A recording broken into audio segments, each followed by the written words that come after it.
चंद्रशेखर आजाद। धन्यवाद सभापति जी। आज हम संविधान की गौरवशाली यात्रा पे जो 75 साल की बात कर रहे हैं, ये इनका काम है मेरा।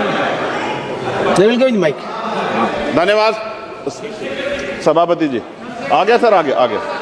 आज हम संविधान की गौरवशाली यात्रा पे बात करने के लिए चर्चा कर रहे हैं। कल से ये चर्चा चल रही है सर। मैंने बहुत सारे दोनों पक्ष के और जितने भी हमारे मेंबर हैं सुना सर, उनको बड़े बड़े नेता हैं सर।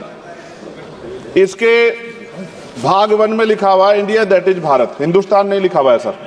लेकिन सारे नेता संविधान पर चर्चा कर रहे हैं, लेकिन हिंदुस्तान ही कहेंगे, भारत कहने की हिम्मत नहीं जुटा पा रहे हैं। ये बड़ा सवाल है सर कि क्या संविधान के हिसाब से बात रखी जा रही है। मैं धन्यवाद दूंगा फूले साहू बाबा साहब अम्बेडकर को और मेरे नेता मान्यवर साहब श्री काशीराम को।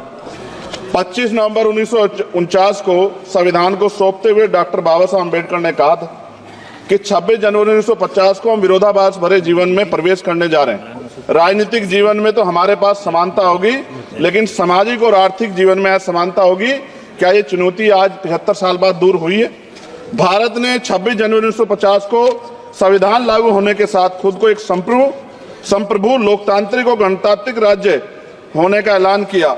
लेकिन सर उस समय संविधान की स्थिति ये थी कि जैसे गांव का कोई आदमी, मैं 50 की बात कर रहा हूं, वो 50 साल पहले शहर में आ जाता और बड़े लोगों की महफिल में चला जाता, उस जहां वो खाना खा रहे हो, और वो टेबल पे नैपकिन को खा के जो है ये कहता कि ये तो फीका, क्योंकि वो जानता ही नहीं था, वो समझता नहीं था संविधान को, संविधान है क्या। संविधान उसके लिए महज दस्तावेज था। ये जिम्मेदारी थी राजनीतिक दलों पे कि वो संविधान को व्यवहार में लेके आते। और इसके इतने सारे आर्टिकल हैं, अगर इनको व्यवहार में लाया जाता तो मुझे लगता कि आज देश बहुत बदल गया होता। बाबा साहब ने कहा था कि लोकतंत्र भारतीय भूमि का केवल ऊपरी पोशाक है, उनके अनुसार यहाँ की संस्कृति अनिवार्य तौर पर लोकतांत्रिक है। भारत जैसे गरीब और गैर बराबरी वाले देश में संविधान के जरिए छुआछूत खत्म करना, वंचितों के लिए सकारात्मक उपाय करना, सभी वयस्कों के लिए मतदान का अधिकार देना और सबके लिए सम्मान अधिकार तय करना, ये बहुत बड़ी उपलब्धि थी सर। ये संविधान है कि आप वहां बैठे हैं और मैं यहाँ खड़ा होकर अपनी बात रख रहा हूं, और इस देश में आदिवासी महिला के तौर पे जो है राष्ट्रपति बनी है, और प्राइम मिनिस्टर तो नहीं बना, लेकिन शेड्यूल कास्ट के बड़े नेताओं को भी जो है राष्ट्रपति बनने का मौका मिला। इस संविधान की देन, अगर वोट हम पे नहीं होता तो शायद अमीर और जो राजा महाराजा खुद को मानते हैं हमारी गलियों तक नहीं आ पाते, हमारे हाल नहीं जान पाते। आजादी का मतलब सर सिर्फ अधिकार पाना भर नहीं है, इसके लिए हमारे संविधान में सरकार और नागरिकों के अधिकारों के शासन के कर्तव्यों का विस्तार से उल्लेख किया गया है। बाबा साहब ने संविधान सभा में दिए गए भाषण में कहा था कि स्वतंत्रता आनंद का विषय है, पर अब हमें अपनी जिम्मेदारियों पर भी ध्यान देना होगा। संविधान ने सुनिश्चित किया कि रानी के पेट से राजा जन्म नहीं लेगा, वोट से नेता तैयार होगा। आर्थिक बराबरी के लिए सरकार क्या कर रही है? गरीब और गरीब हो रहा है और अमीर हो रहा है। सुबह उठते कहीं बम की धमकी मिलती, कहीं दंगे की। ये अमृत काल है सर या धमकी काल है? कितना बढ़ रहा है आर्टिकल 15 सर। भारत में आज भी घोड़ी चढ़ने बैठते होती है सर। क्या दलितों को यहाँ भी बोलने का नहीं सर? अगर सबको 4 मिनट दे दो, मुझे दे दो। ये भेदभाव नहीं चलेगा दलितों के साथ। Time is 4 minute. भाई सर आप चेक करो, अगर सबको 4 मिनट दिए तो आप मना करो, मैं बंद कर देता हूँ उसको। क्या दलितों को सबसे आखिरी में नंबर मिलेगा और बोलने का मौका मिलेगा? क्या मजाक कर रहे हैं सर आप? नो, ये all independent people are having only 4 minutes. You take sir. Independent में अपनी पार्टी का मेंबर हूँ सर, और जीत के आया हूँ सर, किसी की दया में नहीं आया। Take 1 minute and finish sir. कल भी बोले तो एक दलीय पार्टी के लोग, आप मौका दो सर। मूछे रखने पर हत्या होती है, महिलाओं पे, छोटे मासूम बच्चों पर रेप हिंसा होती है। एनसीआरबी का डाटा देकर डर लगेगा। यही 1 किलोमीटर में संविधान को जला गया, और महाराष्ट्र के परभनी में अभी भी संविधान को नष्ट किया गया, उसकी कॉपी को। आर्टिकल 25-26 में संविधान में सभी को धार्मिक आजादी। कहाँ है दलितों की, मुसलमानों की, जैनों की, बौद्धों की, ईसाइयों की? छत्तीसगढ़ में सतनामी समाज को संविधान की अपनी धार्मिक आजादी के आधार पर जो है उनको अपमानित करके जेल में बंद कर दिया। संभल, अजमेर, अयोध्या सब इसका उदाहरण है। ये सरकार आलोचना डरती है। कितने लोग जेल में बंद है?